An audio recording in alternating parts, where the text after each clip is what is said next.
Bonjour, je vous retrouve pour la démonstration d'un Fiskars. Alors il y en a de plusieurs tailles, hein.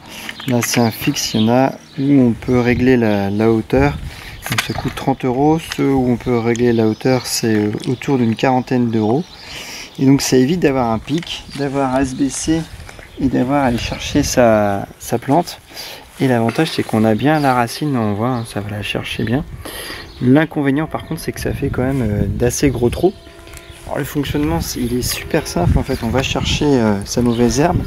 Là ici celle-ci elle est belle, donc on la met pile poil vraiment dessus, on appuie tout simplement et ensuite on va chercher sur le côté, on se penche un peu sur le côté en tenant le pied sur le côté, on bascule et voilà.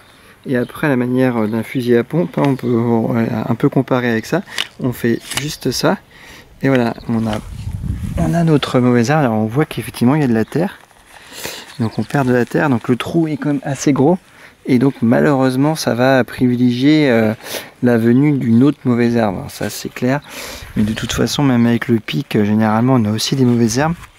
Alors moi je ne m'embête pas après à les... Alors, on peut regarder qu'on peut enchaîner vraiment très vite, hein. Hop, on appuie sur le côté, hop, voilà, on va chercher comme ça facilement.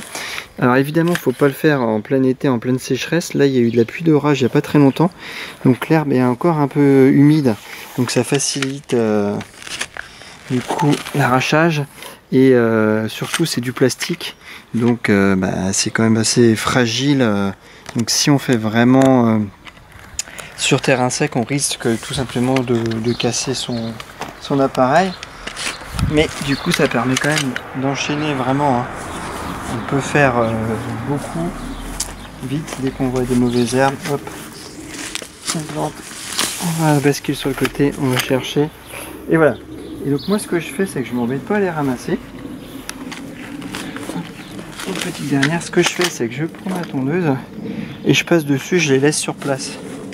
Comme ça, ça refait de l'engrais, ça m'embête pas. Alors ma tondeuse c'est une tondeuse sans panier, dite mulching, même si c'est du faux mulching. Le vrai mulching ça recoupe, c'est un système où ça recoupe l'herbe. Là je me contente de passer sur l'herbe et de la découper et ça la redépose. Mais voilà, on va voir que du coup c'est assez efficace.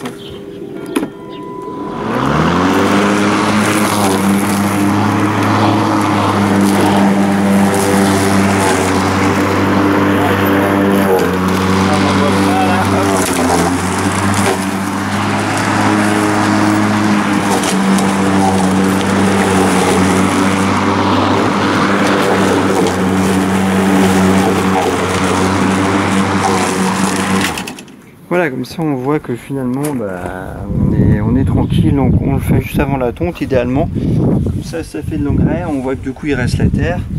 Et puis la terre, hop, elle va de nouveau retourner d'où elle vient plutôt que d'enlever et de jeter ça. Donc moi j'ai trouvé cette technique qui me convient bien, après à chacun de faire comme il veut. En tout cas super outil qui permet vraiment d'éviter de se casser le dos et d'aller vraiment très vite, hein.